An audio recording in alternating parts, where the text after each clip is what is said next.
Bonsoir à toutes et à tous, bienvenue dans ce nouvel épisode de ce camp d'été.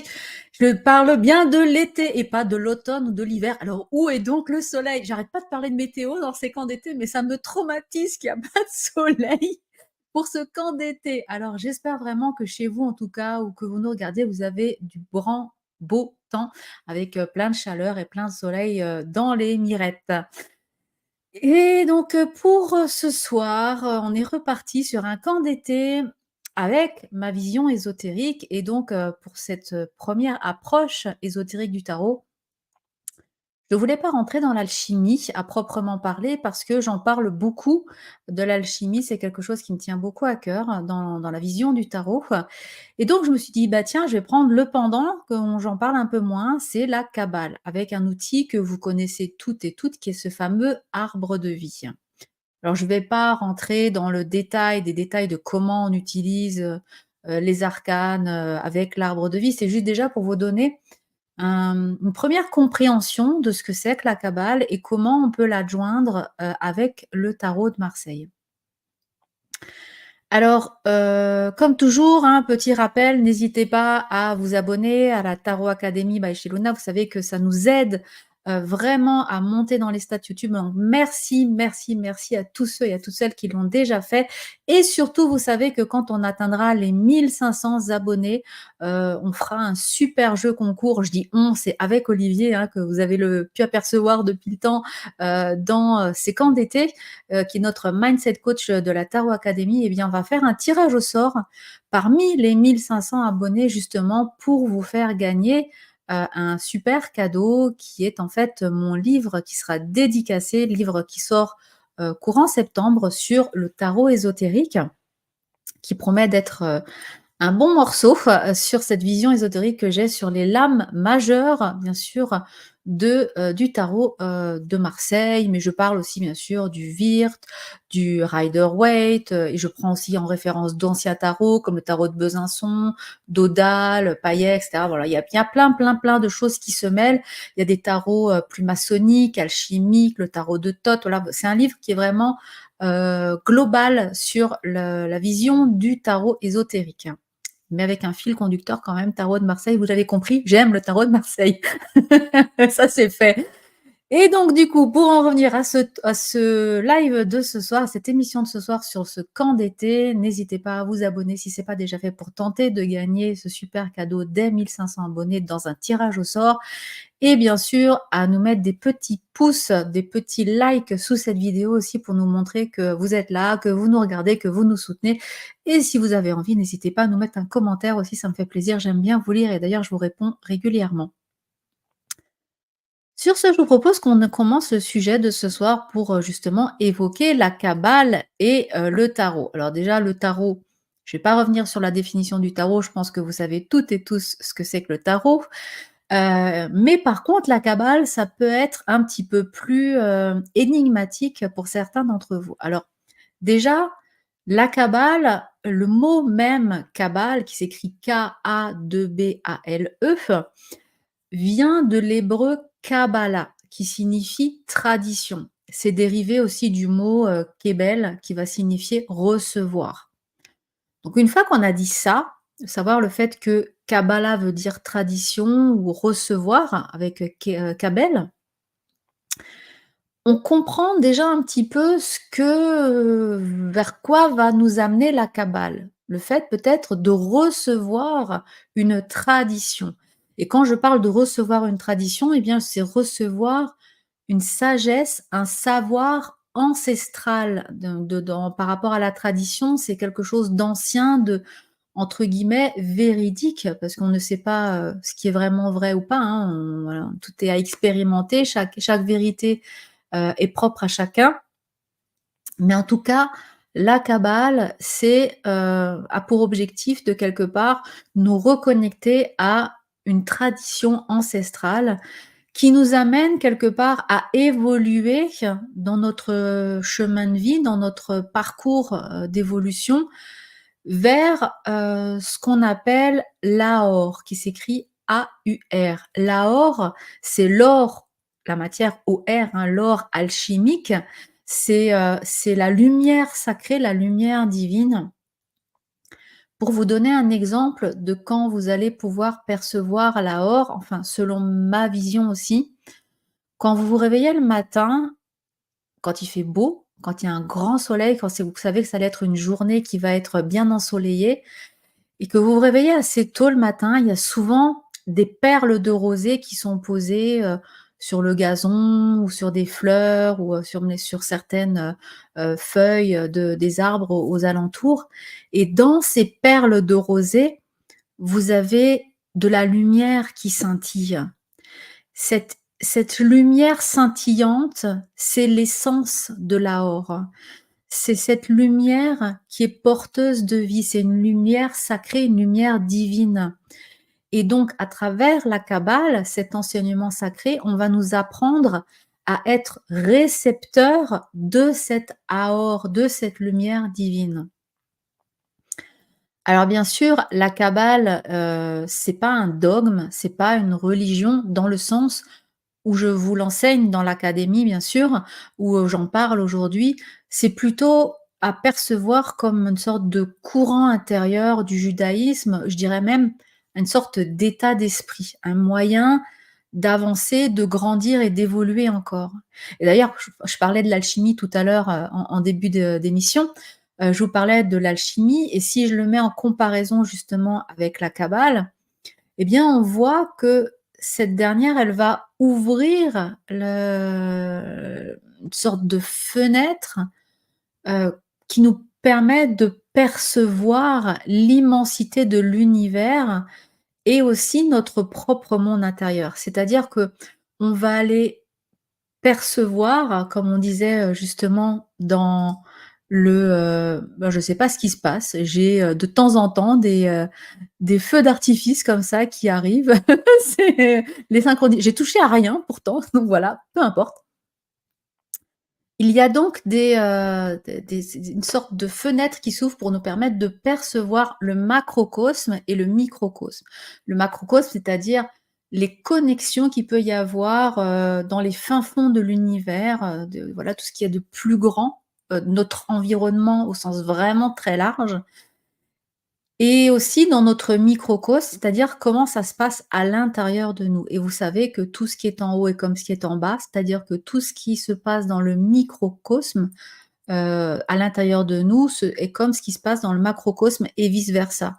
Et c'est cette relation-là entre notre intériorité et l'immensité de l'univers, quand on a compris que ce qui fonctionne dans l'immensité de l'univers ou à l'intérieur de nous, c'est la réciprocité de fonctionnement est la même en haut ou en bas. Je ne sais pas si vous arrivez à me suivre, mais en gros, c'est cette, heu, cette fonctionnalité, ce moyen de fonctionner à l'intérieur de nous est le même, se duplique en beaucoup plus grand au niveau de l'univers et vice versa.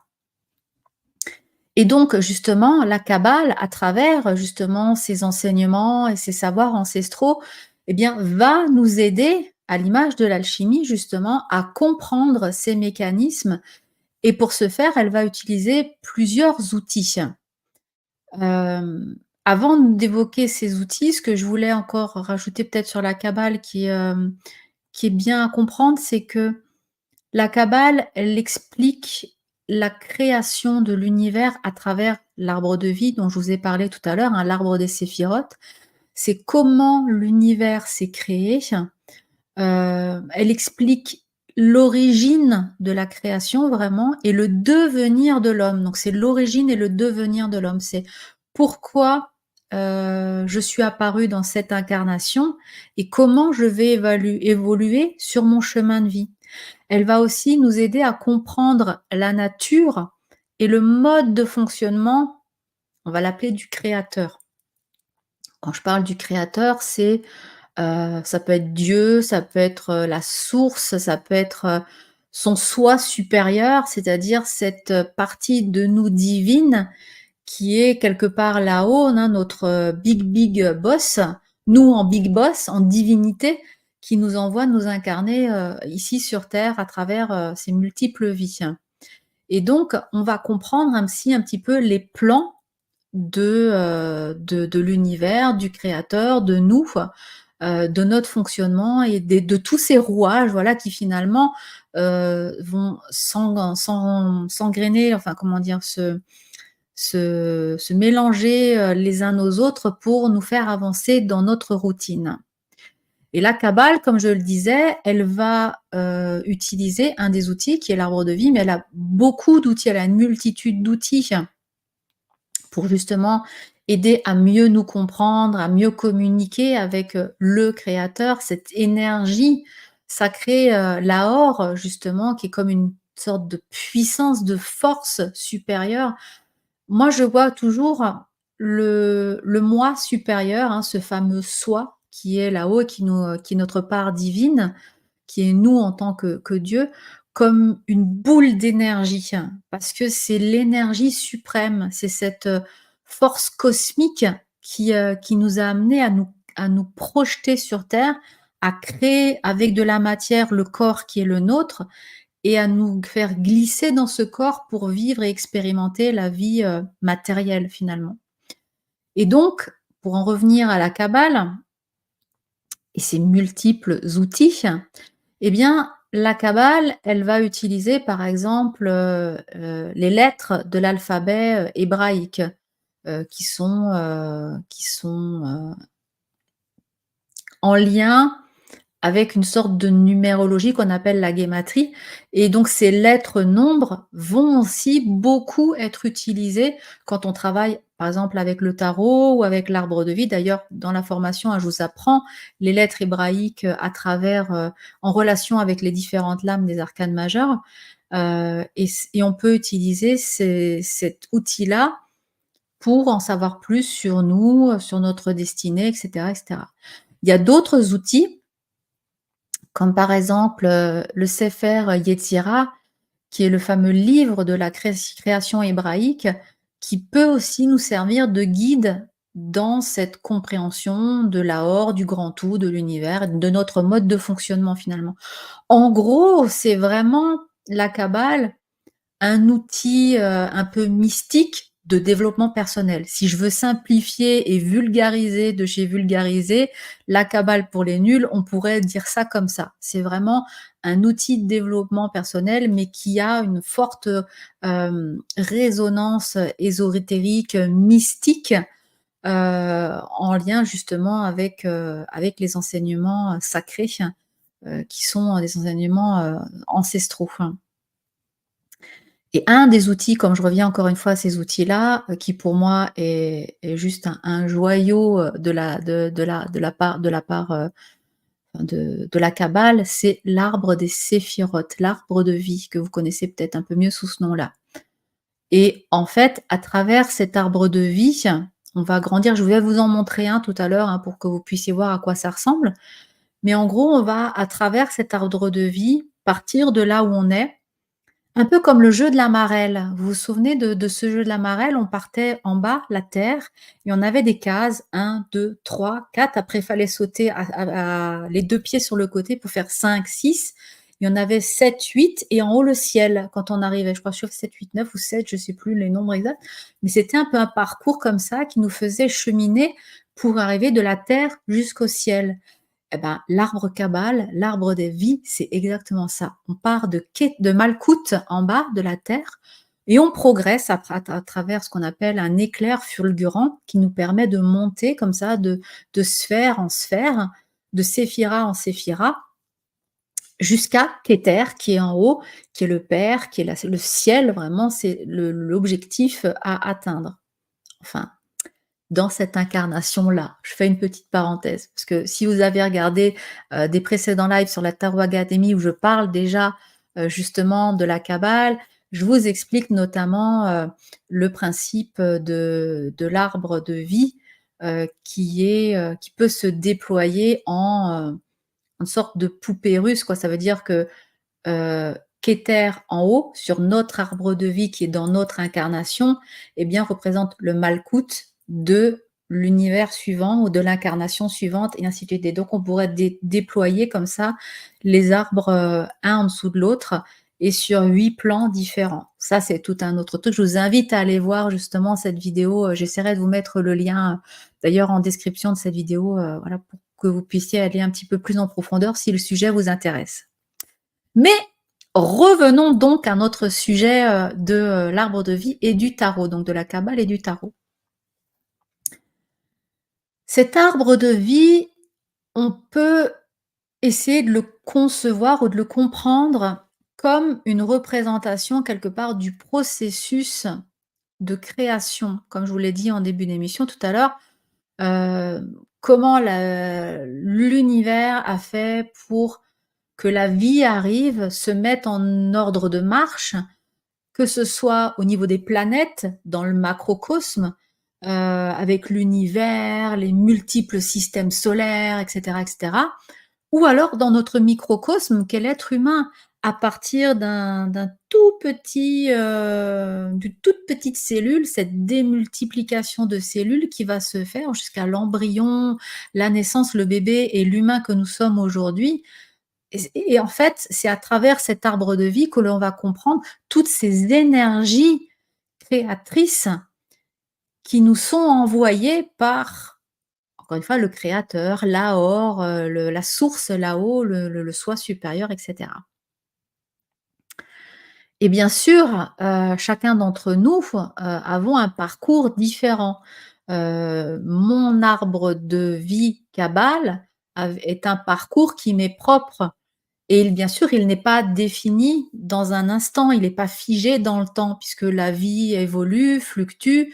Donc là aussi, mon parcours sur l'arbre de vie va évoluer, en fonction de mes décisions, de mes choix, de mes actions ou non-actions et ainsi de suite. Mais ce qui est intéressant, c'est que sur ce parcours de vie, quand je vais être, mise devant 2 possibilités, 2 voies qui s'ouvrent devant moi, si je prends la voie A, eh bien, ça veut dire que quelque part, il y a une de mes incarnations qui va choisir la vie B. Parce que rien n'est laissé au hasard et tout doit être expérimenté. Donc ça, c'est encore un autre sujet que j'aborderai peut-être un jour, mais en tout cas, il faut savoir que dans cet arbre de vie, nous prenons un sentier, un fil rouge, voilà, qui est conducteur, mais il y a plein d'autres branches possibles. Ça veut dire qu'à un moment donné ou à un autre, je peux très bien sortir de mon chemin nominal et prendre une petite déviation si j'en ai envie parce que j'ai envie de faire un break, j'ai besoin de faire une pause, et voilà. Et j'ai pas envie de prendre l'autoroute qui m'amène d'un point A à un point B, de ma naissance à la mort. Et voilà, je veux pas être dans cette progression fulgurante professionnelle ou familiale, à trouver un mari, des enfants, la maison et tout s'enchaîne parfaitement.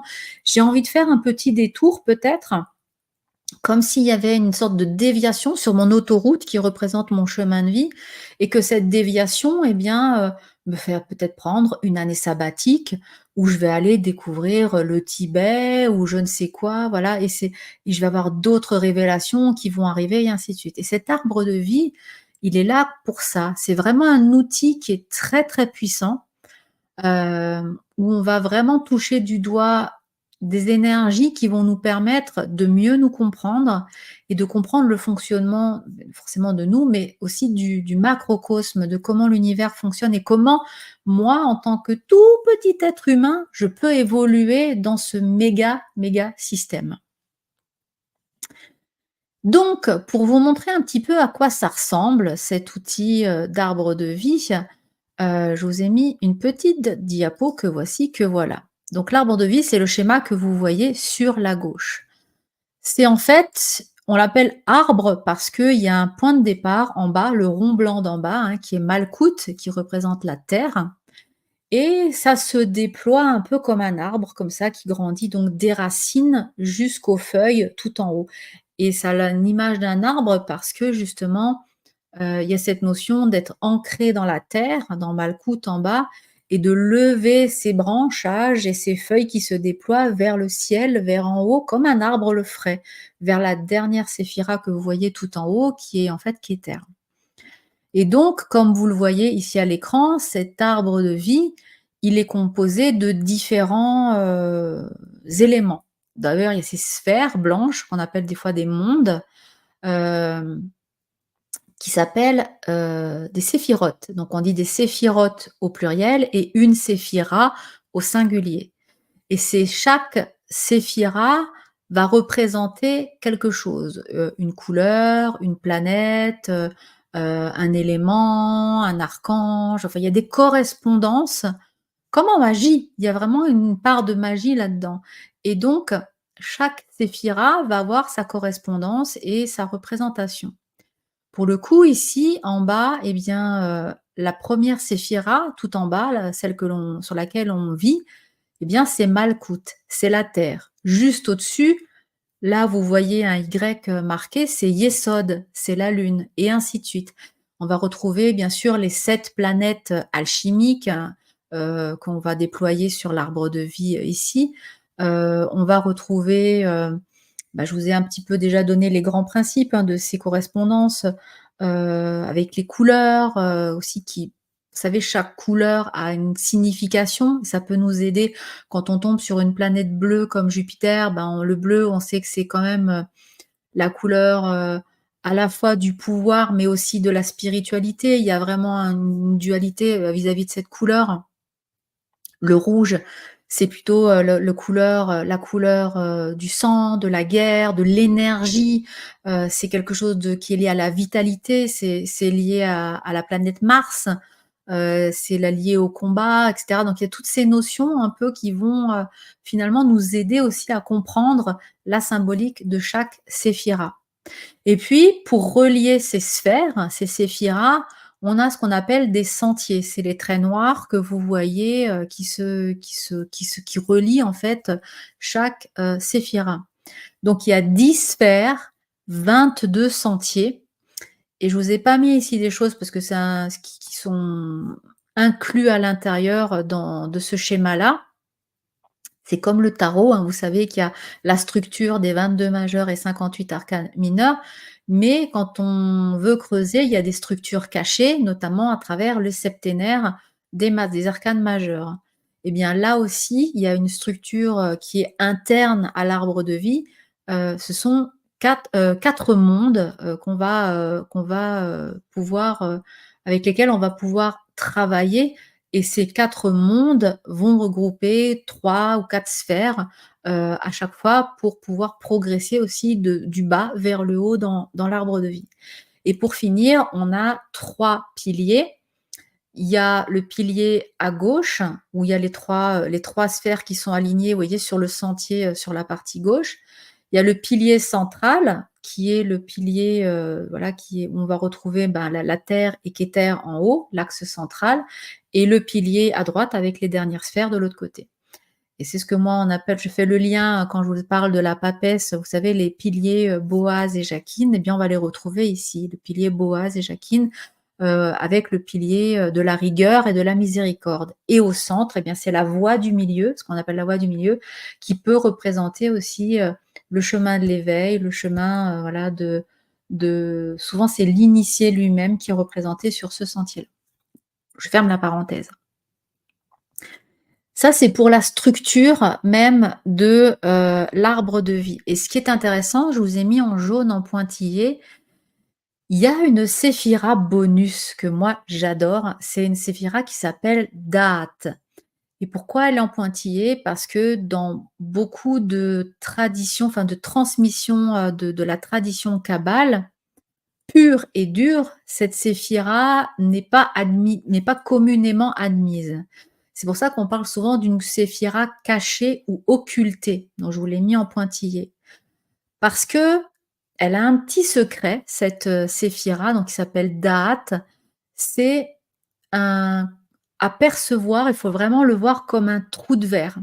C'est-à-dire que quand vous allez partir d'en bas de la première séphira, que vous allez progresser là à saute-mouton à travers, toutes les séphiras sur les sentiers, à un moment donné, vous avez la possibilité de tomber sur Da'at et Da'at, c'est ce qui va permettre un peu à l'image d'un trou de verre, d'être aspiré en dehors de l'arbre de vie, c'est-à-dire en dehors de ce plan d'incarnation dans lequel je suis censée évoluer, expérimenter et cetera, les différentes énergies de chaque sphère, pour sortir de ce cycle de réincarnation.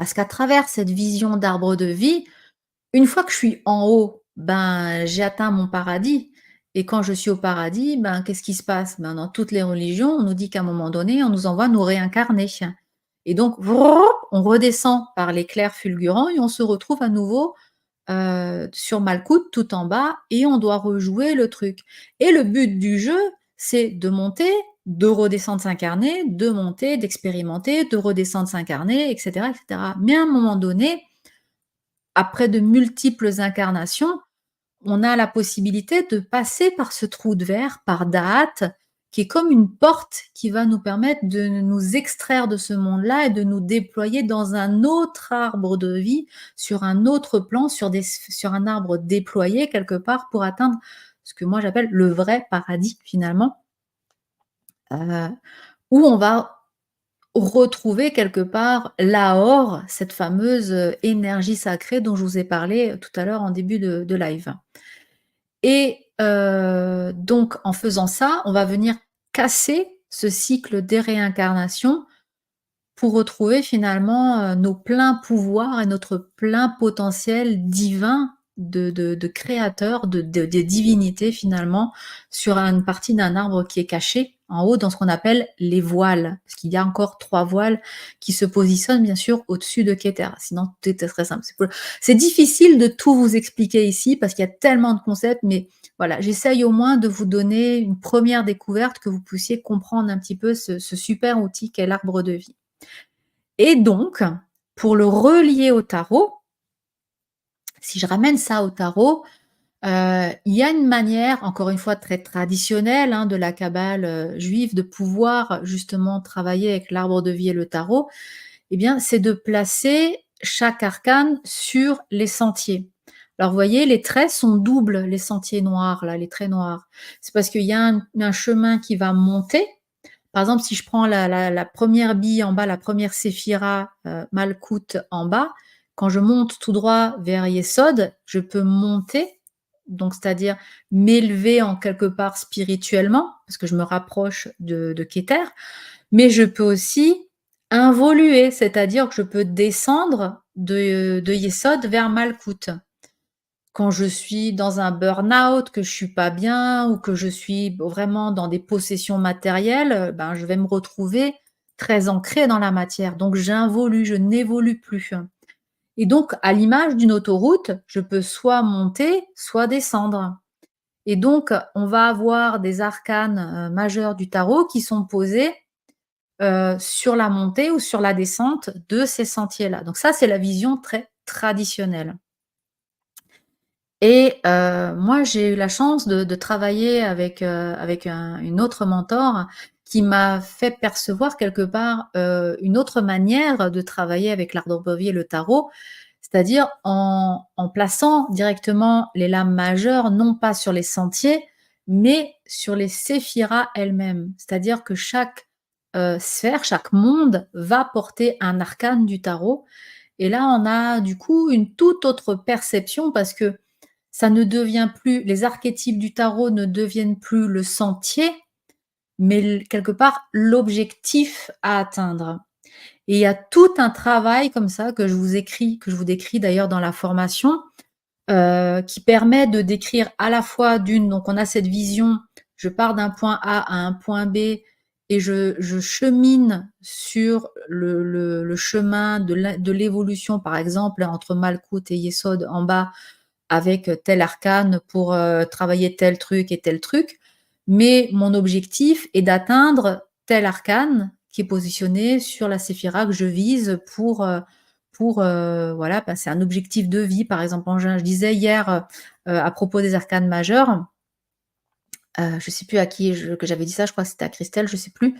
En fait, que les arcanes majeurs sont des grands jalons dans notre vie et en les plaçant justement sur les séphiras, eh bien, ça va devenir nos grands jalons et ça va nous expliquer quel est notre grand jalon, mais en l'interprétant toujours avec l'énergie de la séphira sur laquelle l'arcane est placé. Si je vous donne un exemple par rapport à ce schéma-là et que je veux évoquer par exemple l'arcane de l'étoile que j'aime beaucoup. Alors j'ai pris l'étoile spécifiquement parce qu'elle est justement positionnée sur date et il y a toute une symbolique qui va nous faire comprendre que elle est bien placée sur date, cet arcane, parce que justement il est chargé en symboles. Il y a notamment Sirius, qui est représenté ici en centre, c'est la plus grande étoile brillante, hein, l'étoile double.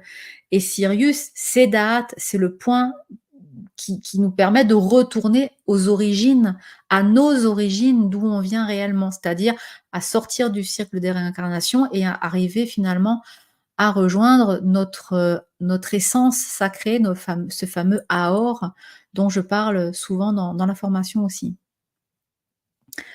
Et quand par exemple, on va placer, l'étoile, si je place l'étoile sur son sentier, qui est justement ici, vous voyez, je vous ai mis en jaune, le sentier qui relie justement Yesod pardon et Netzach. L'arcane se place ici et donc à ce moment-là, il y a 3 moyens de travailler avec cette lame si je décide de passer par ce chemin. Parce que je suis pas obligée de prendre cette voie-là. Si je peux faire un parcours, on va dire en 3 bandes comme au billard. Je pars d'en bas de Malkout. Je décide de monter par Yesod. Je décide de passer finalement ensuite par Netzach. Donc je fais 3 mondes et 2 sentiers. Ça peut être un premier jalon de ma vie. Donc ici, je sais que si je vais placer des cartes, je sais avec quoi je commence, comment je vais arriver à Yesod.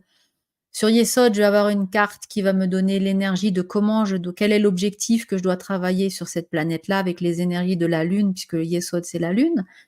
Et ensuite, comment je vais évoluer sur le sentier donc qui relie Yesod à Netzach avec l'arcane de l'étoile pour arriver à mon objectif qui sera la carte posée sur Netzach. Je ne sais pas si vous comprenez un peu le principe. C'est vraiment comme si on suivait une sorte de carte routière qui est décrite par les arcanes qui sont posés sur les différents éléments de cet arbre de vie. Mais je peux décider, en mon âme et conscience, de passer par là si ça me convient à ce que j'ai envie de travailler. Mais je peux aussi dire: «Ben non, je passe pas par ce côté-là, mais je passe peut-être tout droit, je vais monter après Yesod au-dessus vers Tiferet», par exemple, parce que le soleil ici, qui représente Tiferet, me correspond bien parce que j'ai envie d'une énergie vibrante, j'ai envie de davantage être solaire, de rayonner, d'être chaleureuse, etc., etc. Donc on peut avoir cette optique-là aussi. Mais si je reviens donc avec cet arcane donc de la Lune en disant justement si je la place sur ce sentier jaune que je vous ai mis ici sur l'arbre de vie, il y a toujours trois façons, trois pas façons, mais 3 approches que je dois travailler pour atteindre mon objectif. Le premier plan sur lequel je vais travailler, c'est le plan physique. Avec l'arcane de l'étoile, par exemple ici, entre Yesod et Netzach, eh bien le plan physique, sur le plan physique, je vais travailler ce qu'on appelle l'éternel féminin. C'est-à-dire que, je vais aller travailler sur, cette partie éternellement féminine en moi, même si je suis un homme. On a tous une part de féminin en nous, en chaque être vivant. Et c'est cette éternelle partie féminine en nous qu'il va falloir travailler pour pouvoir justement transcender l'être humain. Sur le plan ensuite, le plan suivant qu'on va travailler sur ce sentier, on va travailler aussi sur l'émotionnel. Et sur le plan émotionnel, comme on est avec l'arcane de l'étoile, ici, ce qu'on va nous demander de travailler, eh bien, c'est toute la notion du pardon, de l'abandon, de lâcher prise sur la matière. D'ailleurs, on le voit, hein, elle rend à la nature, elle rend l'eau, la vie à la nature qui vit et qui évolue aussi. Donc, et on est vraiment dans cette reconnaissance et l'abandon de la matière au profit de juste être, voilà, de juste vivre et aussi d'être dans le pardon. C'est ce que ça représente un petit peu cette lame-là. Le troisième aspect sur ce sentier, toujours avec cette lame de l'étoile, c'est le plan spirituel. Vous voyez bien qu'on travaille alors là, avec le plan spirituel, on va aller travailler sur, le développement de notre compassion, parce que toujours avec la correspondance de l'étoile, hein. C'est la compassion, c'est dans le plan spirituel, c'est l'amour inconditionnel que représente cette jeune femme, c'est la protection, universelle. Et donc vous voyez que sur chaque sentier, avant de toucher la séphira, qui est mon objectif que je veux atteindre, j'ai quand même une checklist à valider sur les 3 plans. Le plan physique, le plan émotionnel et le plan spirituel. Ça veut dire que je fais pas ça en un week-end. C'est pour ça que c'est un chemin de vie long et l'arbre de vie, il est très long à déployer et à parcourir. Parce que je peux aussi très bien, à un moment donné, de me dire: «Très bien, j'ai fait cette évolution de Malkout à Netzach en passant par Yesod», mais finalement, je pense que, par exemple, la notion du pardon, que je devais travailler d'un point de vue émotionnel, je l'ai un peu zappé. Aujourd'hui, je n'arrive toujours pas à pardonner et du coup, je vais décider consciemment d'involuer pour revenir sur Yesod et peut-être aller sur une autre séphira, peu importe laquelle, parce que je veux vraiment travailler sur cette partie de moi qui est, d'être, de pouvoir, avoir, de la compassion ou savoir être dans le pardon, de pouvoir pardonner. C'est pas toujours facile pour tout le monde, hein. On peut très bien le dire sans vraiment le ressentir ou le penser. C'est dommage que notre coach est pas là pour nous en parler d'ailleurs. Je remarque, hein, qu'il est absent. Vous avez remarqué aussi? Mmh? Voilà, donc sur ce, la parenthèse est fermée, mais voilà, c'est juste pour vous dire qu'à chaque fois, vous voyez, il y a un plan, de travail à faire sur les 3 plans, plan physique, émotionnel et spirituel, qui nous permet finalement de progresser, sur, le cœur, le corps et l'âme et enfin c'est vraiment cette notion de le soufre, le mercure et le sel alchimique. On retrouve toujours ces 3, cette fameuse trinité sacrée sous différents plans, mais elle est encore une fois présente ici. Grosso modo, j'ai envie de dire qu'avec l'étoile sur ce sentier, d'une manière générale, c'est vraiment une problématique de la vérité nue, comme la jeune femme que l'on voit ici, sur laquelle on va devoir travailler. C'est d'aller essayer de réfléchir, hein, finalement, qu'est-ce que la vérité? Est-ce qu'elle c'est vraiment quelque chose d'universel, de commun à tous? Est-ce que chaque vérité est vérité? Ou est-ce qu'il y a que ma vérité qui compte? Enfin, c'est vraiment de réfléchir à cette notion de la vérité. Il faut comprendre ici que finalement la seule vérité, c'est celle qui est en nous. Parce que ma vérité n'est peut-être pas la vôtre, à chacun d'entre vous. Chacun, on vit sur ses propres principes. Et ce qui peut être vrai et je peux y croire sincèrement au plus profond de moi-même, ne l'est peut-être pas pour vous. Et c'est correct, tout est juste. Parce que chacun, je vous ai dit en début d'émission, on a chacun notre arbre de vie, on a chacun notre évolution, chacun notre expérimentation, et c'est ça qui fait de nous des êtres uniques. Et c'est à travers justement, cette étude de l'arbre de vie mixé au tarot, qu'on va pouvoir travailler sur des problématiques et grandir. Parce que vous aurez compris, c'est pas un travail de, comment est-ce que je vais trouver un nouveau job? Comment est-ce que je vais trouver l'amour de ma vie? On est vraiment sur un travail sur nous, pour nous apprendre à nous ouvrir, à ouvrir notre esprit et à grandir spirituellement. Je vous ai dit tout à l'heure en début de live, hein, c'est vraiment gros vulgairement l'arbre des séphirotes, c'est un arbre de développement personnel et spirituel. Et c'est vraiment cette thématique que l'on va avoir, qu'on va retrouver grâce à l'interprétation des lames de tarot qu'on va placer sur cet outil de la Kabbale. Voilà ce que je voulais, évoquer avec vous. Si vous avez des questions, je vous ai pas vu passer de questions, mais en tout cas, si jamais j'ai pas regardé dans le chat, mais si vous en avez, n'hésitez pas à les laisser en commentaire, j'y répondrai avec grand plaisir, bien sûr. Et si jamais, vous regardez le replay, eh bien, c'est pareil, si vous avez des questions, mettez-les en commentaire. Je viendrai faire un petit tour, bien sûr, et j'y répondrai avec le plus grand enthousiasme. J'espère que ça vous a plu, cette découverte de la cabale, que ça vous a donné envie et si vous avez envie d'y aller plus loin, eh bien, c'est le bon moment pour moi de vous présenter ce fameux code promo dont on vous a parlé, déjà à plusieurs reprises avec Olivier. Si vous avez envie d'intégrer la formation au tarot ésotérique de la Tarot Academy, eh bien, on vous offre moins 20 avec le code académie20. Il suffit que vous allez pour ça sur le site internet de la tarotacademy.fr. Vous allez directement voir, il y a l'onglet formation. Vous pouvez voir la page qui décrit en détail la formation. Donc, vous avez le temps de bien voir ce que vous allez pouvoir apprendre. Et si vous décidez de vous inscrire, vous avez à un moment donné un endroit où pour saisir un code juste avant de régler le paiement, de réaliser le paiement et vous pouvez saisir donc en majuscule comme c'est écrit ici, sans accent, sans rien, Académie 20 pour bénéficier directement de moins 20 sur votre formation. Et ceci, bien sûr, c'est depuis le 1er juillet jusqu'à la fin de ce camp d'été, le 31 juillet. Voilà pour ma part, je pense avoir fait le tour et ne rien oublier, si ce n'est de vous faire de gros bisous, à toutes et à tous. Je vous embrasse très fort.